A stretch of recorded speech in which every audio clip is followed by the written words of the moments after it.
आज बाबा कहते हैं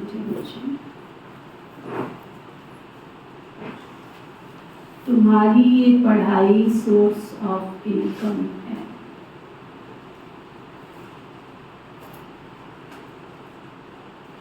तुम्हारी पढ़ाई ये सोर्स ऑफ इनकम है।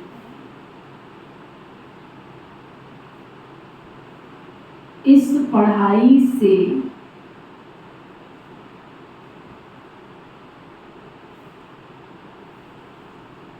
इक्कीस जन्मों के लिए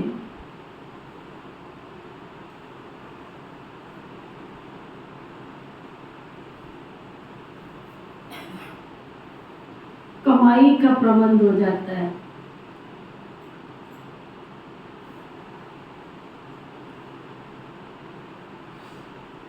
तुम्हारी कमाई 21 जन्म तक कुछ कमाना नहीं पड़ेगा, कोई दुकानदारी नहीं चलानी पड़ेगी, कोई ऑफिस वर्क नहीं होगा, कोई भागा दौड़ी नहीं होगी,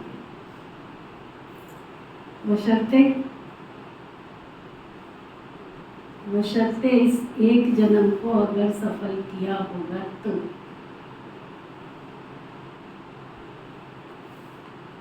क्या समझ में आया? बशर्ते अगर इस एक जन्म को मैंने सफल किया तो 21 जन्म की कमाई। इसलिए बाबा कई बार कहता है समझदार देखना है तो कहाँ देखो, कहाँ देखो, और महामूर्ख देखना होता। इसलिए बाबा कहता महामूर्ख देखना हो तो यहाँ देखो, समझदार देखना है तो यहाँ देखो। जो समझदार होते हैं वो अपने संगम युग के एक एक सेकंड, एक एक संकल्प, समय, संकल्प, संपत्ति सबको सफल कर देते हैं, क्योंकि उनकी बुद्धि में कंसेप्ट क्लियर है कि जन्म की प्राप्ति जमा हो रही। महामूर्ख कहते देखा जाएगा, बाद में जो होगा सो हो जाएगा, सबका होगा, वो मेरा भी होगा, जो बाबा को देना होगा दे देगा।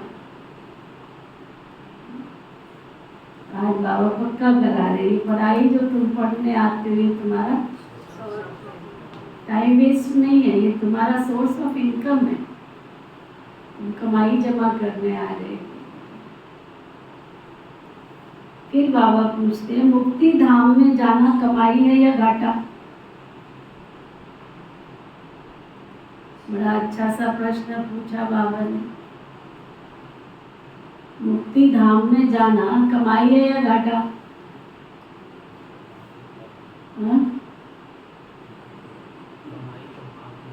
कहाँ? जो कहते मुक्ति धाम में भी कमाई है, बात होगा, बात होगा। बाकी क्या कहते घाटा है? बाबा कहते हैं भक्तों के लिए ये भी एक कमाई है, क्योंकि आधा कल्प से शांति शांति शांति मांगते आए।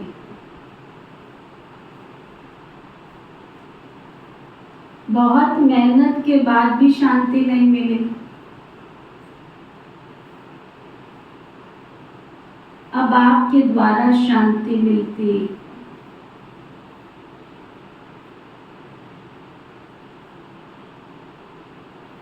अर्थात मुक्ति धाम में जाते हैं तो ये भी आधा कल्प की मेहनत का फल हुआ ना।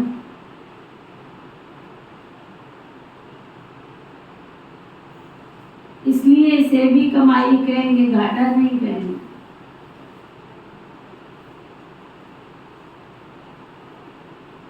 तुम बच्चे तो जीवन मुक्ति में जाने का पुरुषार्थ करते हो,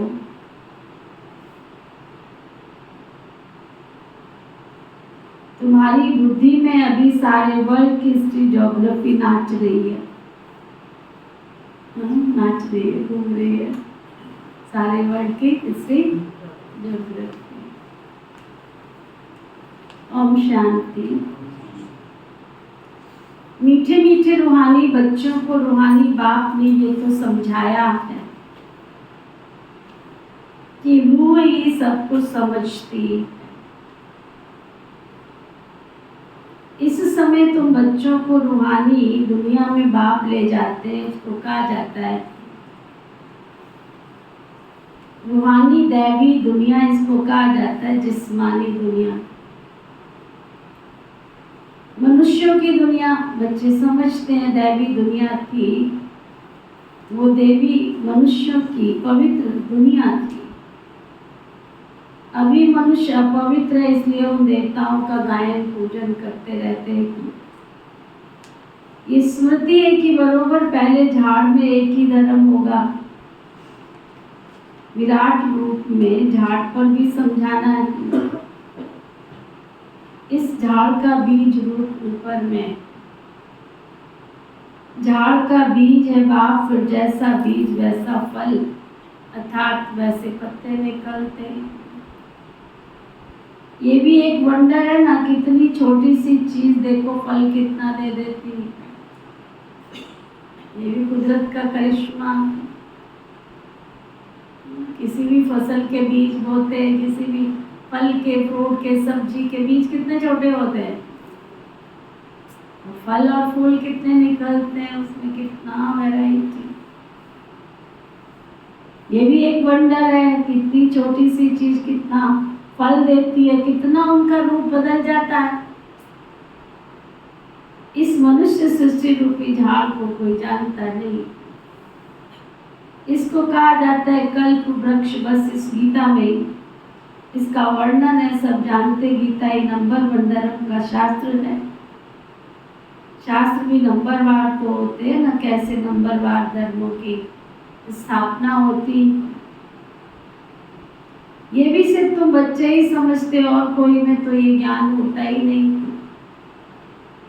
तुम्हारी बुद्धि में पहले पहले किस धर्म का झाड़ होता है, फिर उनमें और धर्मों की वृद्धि कैसे होती है। मुख्य बात है ये देवी देवताओं का झाड़ अभी नहीं है, सब टाल टालियां कड़ी है। बाकी आदि सनातन देवी देवता धर्म का कोई फाउंडेशन है नहीं। ये भी एक गायन है, आदि सनातन देवी देवता धर्म की स्थापना करते हैं, बाकी और सब धर्मों का विनाश हो जाता है। अभी तुम जानते हो कितना छोटा सा दैवी झाड़ होगा, फिर और इतने धर्म होंगे ही नहीं। झाड़ पहले छोटा होता है, फिर बड़ा होता है, बढ़ते बढ़ते अभी देखो कितना बड़ा हो गया है। अभी इनकी आयु पूरी होती है। इनसे बनियन ट्री का मिसाल बहुत अच्छा समझाते हैं। ये भी गीता का ज्ञान है जो बाप तुम्हें सम्मुख बैठ करके समझाते हैं, जिससे तुम राजाओं का राजा बनते हो। फिर भक्ति मार्ग में ये गीता शास्त्र आदि कुछ भी होते नहीं। ये अनादि बना बनाया ड्रामा है। जो जो धर्म स्थापन होंगे उनका शास्त्र होगा। सिख धर्म का अपना शास्त्र, क्रिश्चियन और बौद्धियों का अपना शास्त्र होगा। अभी तुम्हारी बुद्धि में सारे वर्ल्ड की हिस्ट्री, ज्योग्राफी नाच रही, बुद्धि ज्ञान का डांस कर रही है। तुम सारे झाड़ को जान गए हो ना, कैसे कैसे और धर्म आते, कैसे वृद्धि को पाते। फिर अपना एक धर्म स्थापन होता है, बाकी तो सब खलास हो जाते हैं। सतयुग में एक धर्म, एक राज्य, एक भाषा, एक कुल, धर्म और राज्य सत्ता भी एक के हाथ में होती। गाते हैं ना, ज्ञान सूर्य प्रगटा, अज्ञान अंधेर विनाश। अभी तो चारों तरफ बिल्कुल अंधियारा ही अंधियारा है। भक्ति के अंधियारे में ठोकर खाते रहते हैं। कितने ढेर मनुष्य, फिर इतने थोड़े ही होंगे। इन लक्ष्मी नारायण के राज्य में थे ही नहीं। फिर एक धर्म स्थापन होना है, ये नॉलेज बाप ही आकर बच्चों को सुनाते हैं। तुम बच्चे कमाई के लिए कितनी नॉलेज आकर पढ़ते हो। बाप टीचर बनकर आते तो आधा कलप तुम्हारी कमाई का प्रबंध हो जाता है। बाबा जब आते हैं तो बाप बनकर आते हैं तो तुम्हारी कमाई का प्रबंध हो जाता है, तुम धनवान बन जाते हो। तुम जानते हो अभी हम पढ़ रहे हैं, ये अविनाशी ज्ञान रत्नों की पढ़ाई है। भक्ति को अविनाशी ज्ञान रत्न थोड़े ही कहेंगे। भक्ति में मनुष्य जो कुछ पढ़ते हैं उनसे घाटा ही होता है, रत्न थोड़े ही बनते। ज्ञान रत्नों का सागर तो एक बेहद का बाप ही है, बाकी तो सब भक्ति। उसमें भी कोई अहम ऑब्जेक्ट तो थोड़े ही है, कमाई थोड़े ही है। कमाई के लिए तो स्कूल में पढ़ते हैं, फिर भक्ति करने के लिए गुरु के पास जाते हैं। कोई जवानी में गुरु करते हैं, कोई बुढ़ापे में गुरु कर लेते हैं, कोई छोटेपन में ही संन्यास ले लेते हैं। कुंभ के मेले पर देखो कितने ढेर की ढेर आते जाते रहते हैं। सतयुग में तो ये सब कुछ होगा ही नहीं, तो बच्चों की स्मृति में ये सब बातें आ गई। रचता और रचना के आदि मध्य अंत को तुम जान गए हो ना। उन्होंने तो कल्प की आयु बहुत बड़ी कर दिया, ईश्वर को सर्वव्यापी कह दिया, ज्ञान का कुछ भी पता नहीं। दुनिया में आज गुरुओं के बाजार में गुरुओं की भीड़ लगी पड़ी है, संतों के बाजार में संतों की दुकान लगी पड़ी है। और आजकल कमाई का जरिया बना लेते हैं छोटे छोटे बच्चों को भी। शुरू से ही गीता पाठ करा दिया, रामायण पाठ करा दिया, भागवत करा दिया, सब लग गए हैं कथा सुनाने में, क्योंकि उनको मालूम है त्याग तो कुछ करना ही नहीं। पहले ऋषि मुनि जो भी साधु सन्यासी से त्याग करते थे, त्याग के पीछे भाग्य होता था। आजकल की जो कथा सुनाने वाली हैं, आप देखो जरा कितना फैशन करती हैं, कितना बात मत पूछो। पूरी शान शौकत मौज मस्ती विकारों में भी जाती हैं, शादियां भी कर रही हैं, बच्चे भी पैदा कर रही हैं। अंधेर नगरी चौपट राजा टके से बाजी टके से खाजा। धंधा बना लिया, बिजनेस बना लिया, कारोबार बना लिया। जिस गीता का पाठ सभा में बैठ के सुना रही उस गीता में कहा जाता है काम और क्रोध नरक के द्वार है, शादी रच के विज्ञान सुना रही है। त्याग क्या चीज है वो हमारे ऋषि मुनियों से पूछो। ये साधु ना होते तो जल मरता संसार। ऐसे भी साधु थे जिनके सतत्व से आज भारत हमारा उन्नति के शिखर पर जा रहा था, लेकिन आज गिरती कला में, क्योंकि गीता में लिखा है जब साधुओं के बाजार में साधु खो जाते हैं, भरमार हो जाती है। संतों के बाजार में संत क्योंकि भरमार हो जाती, खो जाते हैं, तब मुझे साधुओं का, संतों का भी और अधर्म का नाश कर सत धर्म की स्थापना के लिए आना पड़ता है। बाबा कहते देखो अज्ञान नींद में सोए पड़े कुंभ के मेले पर कितने ढेर आते हैं। सतयुग में ये सब कुछ नहीं होगा, ये सब दुकानदारियां नहीं चलेंगी। यथा राजा तथा प्रजा सब साहूकार, बसे नगरी जिए दाता, धर्म का उपकार होगा। ऐसी धर्म की नगरी होगी जहाँ कोई ऊंच नीच तेरे मेरे की भावना नहीं होगी। तो बच्चों को अभी स्मृति आई, रचना और रचना के आदि मध्य अंत को तुम जान गए। जिन्होंने कलप पहले कलप की आयु बड़ी कर दी है, ईश्वर सर्वव्यापी कह दिया, ज्ञान का कुछ पता नहीं। बाबा आकर ज्ञानी से हमको सुजाग करते हैं। अभी तुमको ज्ञान की धारणा होती जाती है, तुम्हारी बैटरी बढ़ती जाती है। ज्ञान से बच्चे तुम्हारी कमाई होती है, भक्ति से तुम्हारा घाटा होता है। टाइम पर जब घाटे का समय पूरा होता है फिर बाप कमाई कराने के लिए तो आते हैं, कमाई कराने के लिए आते हैं। मुक्ति में जाना है वो भी एक कमाई है। शांति तो सब मांगते रहते, शांति देवा कहने से बुद्धि फिर परमात्मा की ओर चली जाती, बाप की तरफ चली जाती है। कहते हैं विश्व में शांति हो, परंतु कैसे होगी ये किसको पता नहीं है। शांति धाम सुख धाम अलग होते, ये भी कोई जानता नहीं है। जो पहला नंबर है उनको कुछ पता ही नहीं था, अभी तुमको सारी नॉलेज है। तुम जानते हो हम इस कर्म क्षेत्र पर कर्म का पाठ बजाने आए, कहाँ से आए ये भी किसको मालूम नहीं। तुम जानते हो परम धाम से, ब्रह्मलोक से हम इस संसार में आए हैं पाठ बजाने के लिए। निराकारी दुनिया से आए हैं साकारी दुनिया में पाठ बजाने के लिए। हम आत्मा दूसरी जगह की रहने वाली है। यहाँ ये 5 तत्वों का शरीर रहता है, शरीर से हम बोल सकते हैं। हम सब चैतन्य पाठधारी हैं। शरीर दिया है, शरीर के द्वारा हम पाठ बजा रहे। अभी तुम ऐसे नहीं कहेंगे इस ड्रामा के आदि मध्य अंत को हम नहीं जानते, आगे भी तो नहीं जानते थे। अपने बाप को, अपने घर को, अपने रूप को यथार्थ रीति जानते ही नहीं थे। तो डेजिग्नेशन पूछता था तुम कौन हो, है ना, तो क्या बोलते थे फलाना फलाना फलाना। अरे नहीं भाई, तुम कौन हो, आपको दिखता नहीं है, हम स्त्री हम पुरुष हैं। इससे ऊपर कोई गया आज तक? या तो अपनी पोस्ट पोजीशन बताई या अपनी प्राप्तियां बताई, मैं साहूकार हूँ, मैं जमींदार हूँ, फलाना हूँ। बाबा ने आके पहचान दी है मानव आत्मा, तुम जो बोल रहे हो ना वो तुम नहीं हो, तुम शरीर नहीं हो, तुम एक पॉइंट ऑफ लाइट, ज्योति बिंदु, चमकता हुआ सितारा, अनंत गुण और अनंत शक्तियों की खान भंडार भरपूर है तुम्हारे पास। आवश्यकता है उस मिट्टी जो चढ़ गई है, विकारों की जो धूल चढ़ गई है, उसको साफ करके उन शक्तियों को उपयोग करने की। अभी जानते हैं आत्मा कैसे पाठ बजाती रहती है। स्मृति आई है ना, पहले तो हमको स्मृति थी नहीं। तुम जानते हो सच्चा बाप हमको सब कुछ सच्चा सच्चा सच्चा सुनाते हैं, जिससे हम सचखंड के मालिक बन जाते हैं। सच के ऊपर भी सुखमनी पाठ है ना।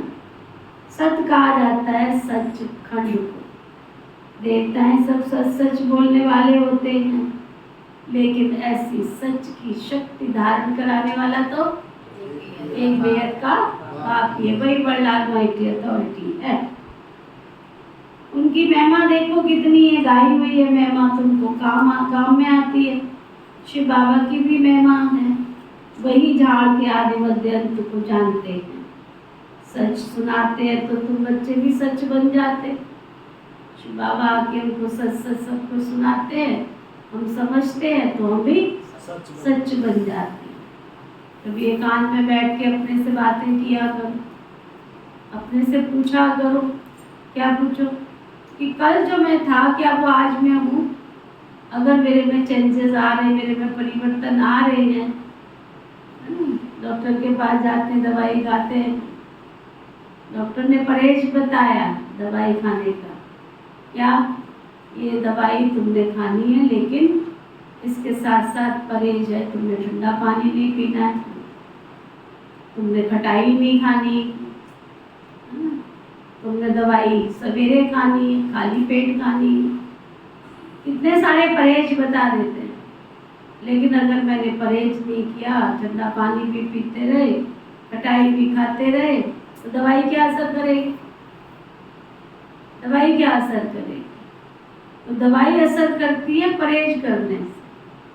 तो यहाँ भी बाबा के बच्चे बनते हैं। अगर मेरे में चेंजेस आ रहे हैं, मैं अपना परहेज कर रहा हूँ, जो बाबा ने मुझे नियम बताया, ब्रह्मचर्य व्रत का पालन, शुद्ध अन्न, दैवी गुण, सत्संग, तन मन धन, समय संकल्प, श्वास सफल कर रहा हूँ, और जितना कर रहा हूँ उतना मेरे को प्राप्तियाँ साथ साथ होती जा रही। अगर नहीं हो रही है, इसका मतलब कहीं ना कहीं क्या है, वो क्या दुनिया में छोटे से कहावत सुनते, छलनी में छेद, छलनी में भैंस दो, कर्मों को दोष दो। समझ में आया? छलनी में भैंस दो और कर्मों को दोष दो। दूध काटने गए तो क्या हुआ, छलनी लेकर चले गए, तो दूध तो कहाँ जाएगा, बहेगा ना। ऐसे रोज ज्ञान भी सुनते रहे और फिर बोला हम गए थे, 10 साल गए थे, 20 साल गए थे, ना परिवर्तन नहीं आया, चेंजेस नहीं आए। कारण हमने बाबा ने जो नियम बताए, जो मर्यादाएं बताई, जो श्रीमत बताई, उन श्रीमत और मर्यादाओं का उल्लंघन करते गए, तो जो परमात्मा से प्राप्ति होनी चाहिए वो प्राप्तियां होती नहीं है। चलो बाबा बस।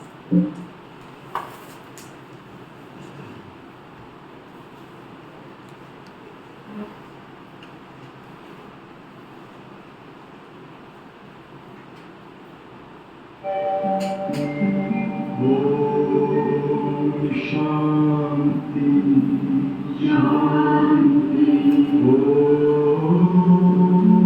शांति शांति अंतर मन में ज्योति जगा लो, होगा दूर अंधेरा।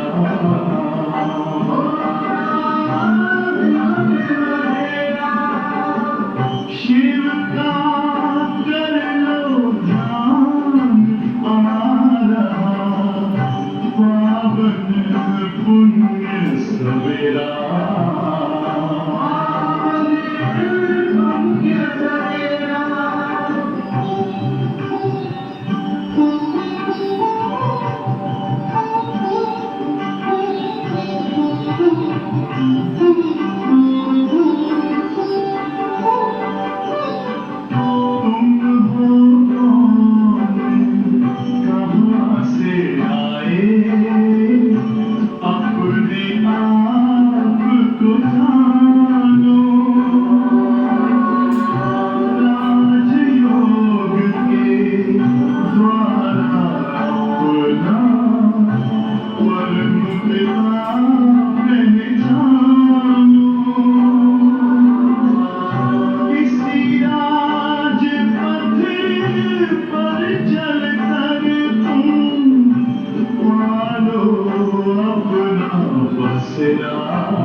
अमृत की धारा है धारा जो देती दुखों से किनारा।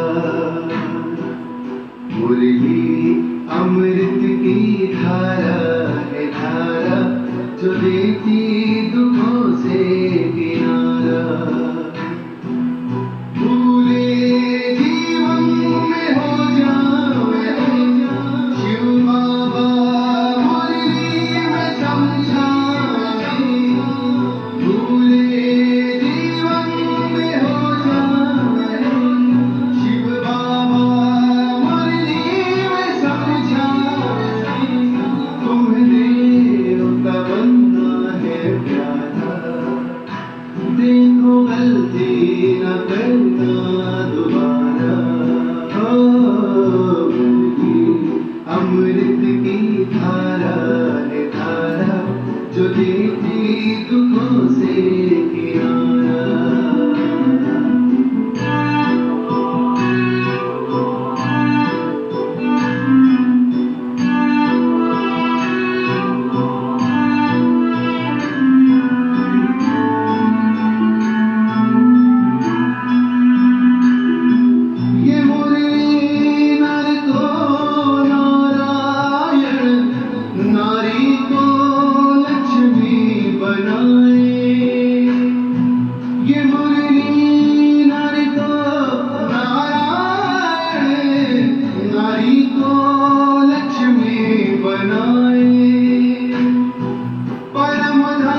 युगों में जो खेल हुआ वो पूरा होने को आया।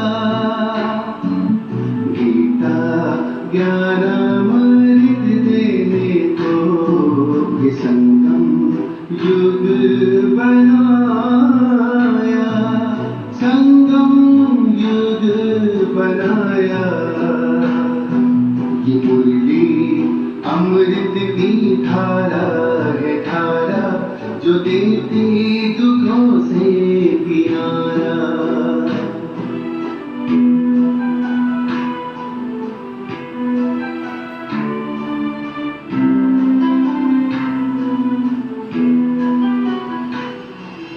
पंचामृत जल अग्नि पवन धरती और गगन है। चार दिशाएं चारों युगों को नमन है, चारों युगों को नमन है।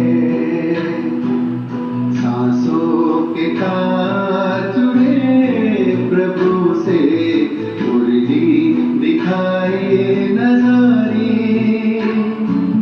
ये प्रभु बाती कर लो सजनी, साजन लाए हमारे, साजन लाए हमारे।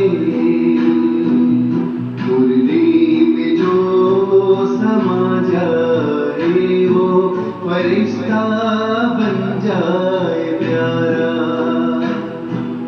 मुरली अमृत की धारा है, धारा जो देती दुखों से किनारा। मुरली अमृत की धारा है, धारा जो देती दुखों से किनारा।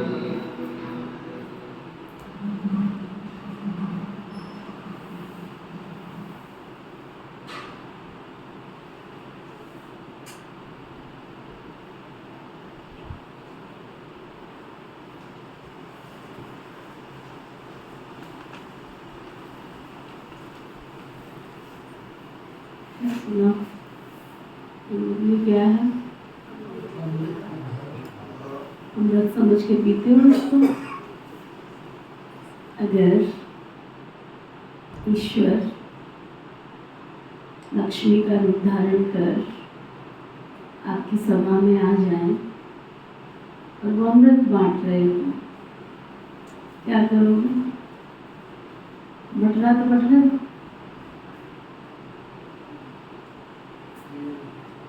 बटना तो बटने दो। इनका क्यों कि क्यों में भीड़ लगेगी।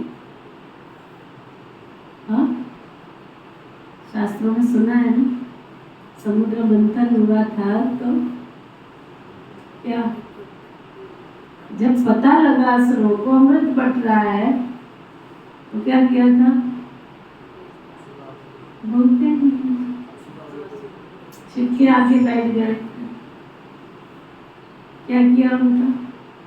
गला काट दिया। क्यों?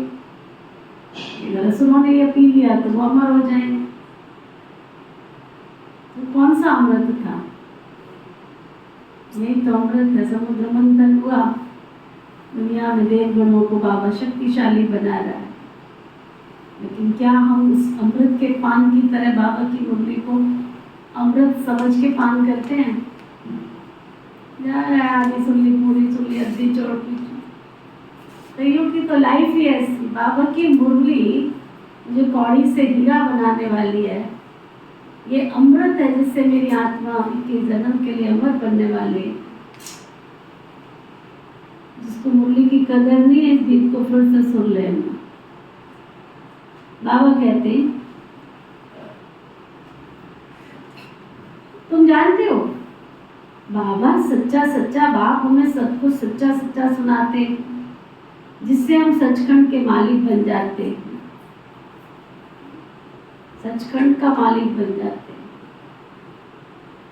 उनकी महिमा कितनी गाई हुई। नंबर 1 सच बात तुमको जो सुनाते हैं तुम सच्चे सच्चे बन जाते हो, फिर सचखंड भी बन जाता है। भारत सचखंड था ना। नंबर 1 उचित तीर्थ भी यही है, क्योंकि सर्व की सद्गति करने वाला बाप भारत में ही आते हैं। एक धर्म की स्थापना हो रही, बाकी सबका विनाश हो जाता है। धर्म की स्थापना हो जाएगी, उसके बाद कौन तुमको कहेगा क्लास में क्यों नहीं आए थे, तो सवेरे अमृत वेला किया था नहीं किया था। कोई कुछ कहने वाला नहीं है, बस थोड़े समय का खेला है ये, बस ना, चला चली का मेला है, थोड़े समय का खेला है बस। अभी तो तुम्हारी पास खातरी हो रही है, तुमसे पूछा भी जाता है, कोई पूछने वाला नहीं। 45 वर्षों के अंदर ब्रह्मा कुमारी श्री विश्वविद्यालय का इतिहास बदलते हुए देख। क्लास में कोई नहीं आता तो दीदियों को कदर होती, फलाने भाई को फलानी बहन को क्या हो गया। मधुबन तक समाचार चला जाता था, बाबा के पास तक समाचार चला जाता है। अभी तुम्हारे बाजू में क्या हो रहा है कुछ मालूम नहीं। आया राम गया राम, कभी आ गए कभी चले गए। हमारी इम्पोर्टेंस क्या है? हमने बाबा के घर में जगह कौन सी बनाई? भारत सचखंड था, सचखंड स्थापन हो जाएगा, बाकी सब विनाश हो जाता है। बाबा ने समझा सूक्ष्म तक में कुछ है नहीं है, सब साक्षात्कार। भक्ति मार्ग में भी साक्षात्कार होता, साक्षात्कार नहीं होता तो इतने मंदिर आदि कैसे बनते? पूजा क्यों होती? साक्षात्कार करते हैं, फील करते हैं, है ना। ये चैतन्य थे बाबा, समझाते भक्ति मार्ग में जो कुछ मंदिर आदि बनते हैं, जो तुमने सुना देखा, वो सब फिर से रिपीट होगा। चक्र फिरता रहता है, ज्ञान और भक्ति का खेल बना हुआ है। हमेशा कहते हैं ज्ञान भक्ति वैराग्य, परंतु डिटेल इन बातों को कोई जानते नहीं। बाबा बैठ समझाते, ज्ञान है दिन, भक्ति है रात, वैराग्य है रात का, फिर दिन होता है भक्ति में दुख अथवा, इसलिए इसको वैराग्य कहा जाता है। सुख का तो वैराग्य नहीं कहेंगे ना। संन्यास आदि में भी दुख के कारण ले लेते हैं, समझते पवित्रता में सुख है, इसलिए स्त्री को त्याग चले जाते हैं। आजकल तो धनवान बन गए हैं, क्योंकि संपत्ति बिगड़ सुख नहीं मिल सकता। माया वार कर जंगल से शहर में ले आती है। विवेकानंद और रामकृष्ण भी 2 बड़े सन्यासी होकर गए। सन्यास की भी एक ताकत थी, रामकृष्ण परमहंस में भी थी। बाकी भक्ति का समझाना करना तो वो विवेकानंद का भी था। दोनों की पुस्तकें हैं। पुस्तक जब लिखते हैं तो एकाग्रचित होकर बैठकर लिखते हैं। रामकृष्ण जब अपनी बायोग्राफी बैठकर लिखते थे तो शिष्य को भी कहा तुम भी जाकर दूर बैठो। था तो बहुत तीखा कड़ा सन्यासी, नाम भी बहुत है। बाप ऐसे नहीं कहते कि स्त्री को माँ कहो, बाप तो कहते हैं उनको आत्मा समझो, है ना। बाबा ने तो माँ बहन भाई सब रिश्तों से परे कर दिया, आत्मा समझो। हम सब आत्माएं सब भाई भाई। सन्यासियों की बात अलग है, उन्होंने स्त्री को माँ समझा, माँ से बैठकर पढ़ाई की माँ की, ये ज्ञान का रास्ता है। वैराग्य की बात तो बहुत अलग है। वैराग्य में आकर स्त्री को माँ समझा, माता अक्षर में क्रिमिनल आई नहीं होगी, बहन में भी क्रिमिनल दृष्टि जा सकती है, माता में कभी खराब ख्याल नहीं जाएंगे। बाप की बच्ची में भी क्रिमिनल दृष्टि जा सकती है, माँ में कभी नहीं जाएगी। सन्यासी स्त्री को माँ समझने लगा, उनके लिए ऐसे नहीं कहते दुनिया कैसे चलेगी, पैदाइश कैसे होगी। वह तो एक को वैराग्य आया, माँ कह दिया, उनकी महिमा देखो कितनी है। यहाँ बहन भाई कहने से भी कईयों की दृष्टि खराब हो जाती है, इसलिए बाबा कहते हैं बच्चे अपने को आत्मा भाई भाई समझो। ये ज्ञान की बात है, वो है एक बात है ना। ये तो ज्ञान की बात बाबा समझा रहे हैं, बाबा ज्ञान की बात समझा रहे हैं। एक एक बात उनको समझाई जाती है ना, एक एक बात बाबा समझाते हैं। ये भी शास्त्रों में पढ़ा हुआ, वो धर्म ही अलग है, निवृत्ति मार्ग है सिर्फ पुरुषों के लिए। वो हद का वैराग्य, तुमको तो सारी बेहद की दुनिया से वैराग्य है। संगम पर ही बाप आकर तुम्हें बेहद की बातें समझाते हैं, अभी इस पुरानी दुनिया से बच्चे तुमको वैराग्य करना है। ये बहुत छीछी पतित दुनिया है, यहाँ शरीर पावन हो न सके। आत्मा को नया शरीर सतयुग में मिल सकता है। भले यहाँ आत्मा पवित्र बनती है, परंतु शरीर तो फिर भी अपवित्र होता है ना। जब तक कर्मातीत अवस्था हो, सोने में खाद पड़ती है तो जेवर भी खाद वाला बनता है। खाद निकल जाए तो जेवर भी सच्चा सोना बनेगा ना। इन लक्ष्मी नारायण की आत्मा और शरीर दोनों सतो प्रधान है। तुम्हारी आत्मा और शरीर तो दोनों ही तमो प्रधान, बिल्कुल काले हैं। आत्मा कामचिता पर बैठ करके एकदम काली बन गई है। बाबा कहते मैं आकर के तुम्हें सावरे से दोहरा बनाता हूँ। ये ज्ञान की सारी बात है, बाकी पानी की तो कोई बात ही नहीं है। सब कामचिता पर बैठ करके पतित बन पड़ेगी। इसलिए राखी बंधवाई जाती है कि पावन बनने की प्रतिज्ञा करो। बाबा कहते हैं हम आत्माओं से बात करते हैं। मैं आत्माओं का बाप हूँ ना, जिसको तुम याद करते आए हो। बाबा आओ हमको सुखधाम में ले चलो, दुख हरो, कलयुग में होते अपार दुख। बाबा समझाते तुम कामचिता पर बैठ काले तमो प्रधान हो गए। अब मैं आया हूँ कामचिता से उतार ज्ञान चिता पर बिठाने के लिए। अब पवित्र वर्ग में चलना है, बाबा को याद करना है। बाबा को बहुत कशिश होती है, बाबा के पास युगल आते को कशिश होती, दूसरे को नहीं भी होती है ना। कईयों को बाबा को देखकर कशिश होती, कईयों को नहीं होती है। ये अपनी धारणा, जितना तुम साफ स्वच्छ होंगे उतना तुमको कशिश होगी। पुरुष ने फट से कह दिया इस अंतिम जन्म में हम पवित्र रहेंगे, कामचिता पर नहीं चढ़ेंगे, ऐसे नहीं कि निश्चय हो गया।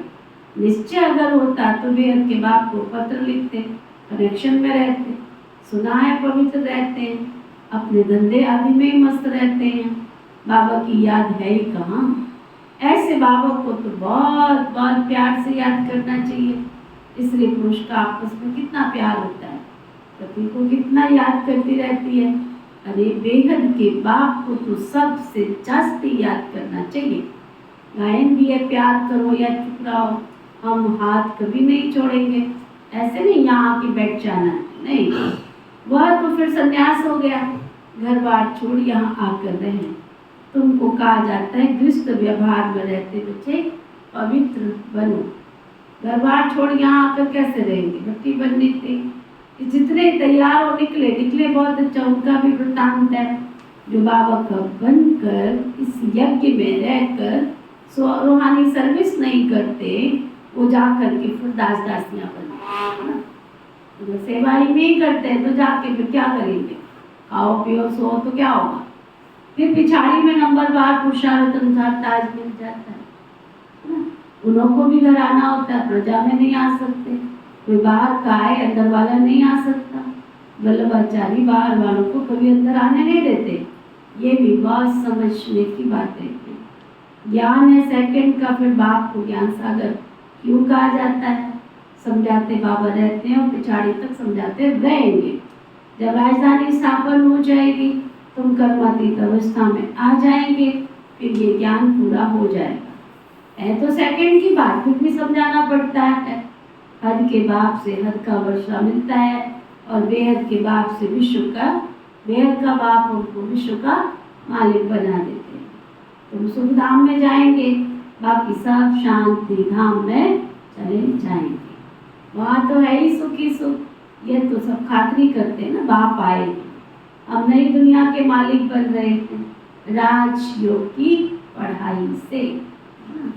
राजयोग की पढ़ाई से हम क्या बन रहे हैं, नई दुनिया का मालिक बन रहे हैं।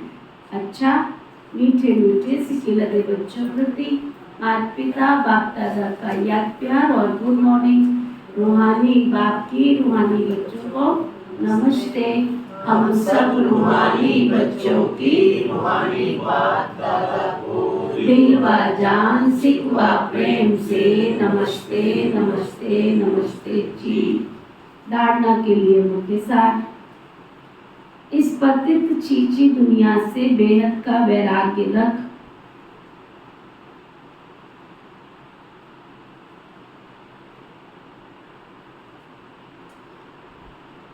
आत्मा को पावन बनाने का पूरा पूरा पुरुषार्थ करना,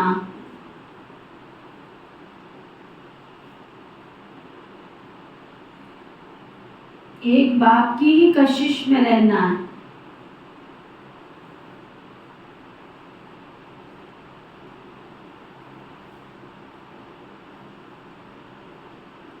ज्ञान की धारणा से अपनी बैटरी भरनी,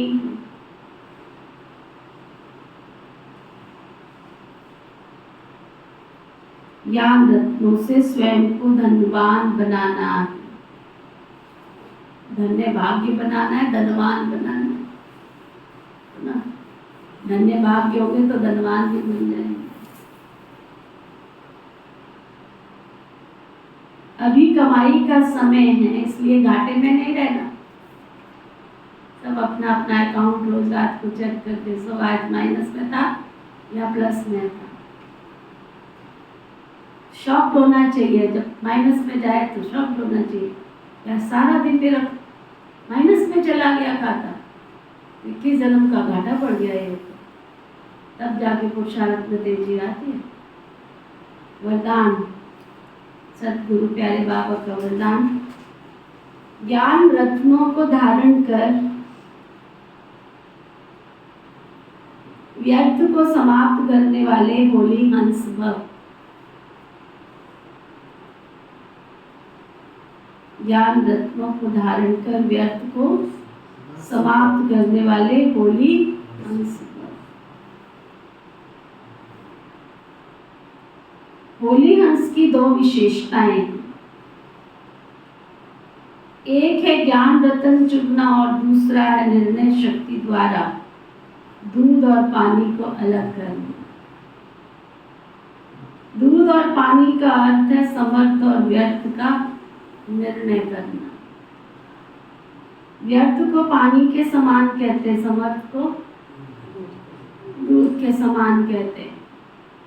तो व्यर्थ को समाप्त करना अर्थात होली हंस बनना।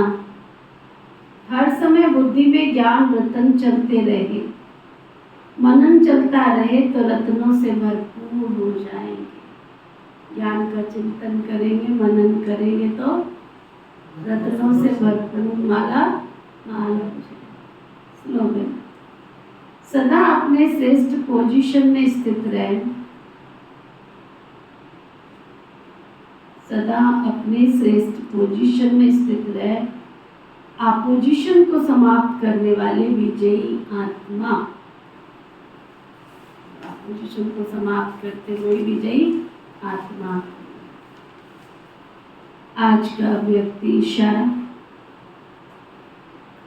इच्छा मात्रम अविद्या। चेक करते हो रोज, खाली लिख लेते हो, सुन लेते हो, कौन कौन चेक करता है? व्यक्ति इशारे को कौन ध्यान से सुनता है, कौन ध्यान से अभ्यास करता है? तो बाकी सब सुनते हुए भी नहीं सुनते। इच्छा मात्रम अविद्या अर्थात संपूर्ण शक्तिशाली बीज रूप स्थिति। बीज रूप, बाबा ने बीज की महिमा बताई ना, छोटे से बीज में कितना संसार छिपा हुआ है। जब मास्टर बीज रूप बनते तब पत्तों को प्राप्ति करा सकते हो। तुम बीज रूप बनोगे तो तुम्हारे संपर्क में जो भी आएगा वो कुछ प्राप्त करके जाएगा। अनेक भगत आत्मा रूपी पत्ते जो सूख गए हैं ना, मुरझा गए हैं ना, उनको फिर से अपने बीज रूप स्थिति द्वारा शक्तियों का दान व सर्व प्राप्तियां कराने के लिए आपकी इच्छा मात्र अविद्या स्थिति चाहिए। ओम शांति।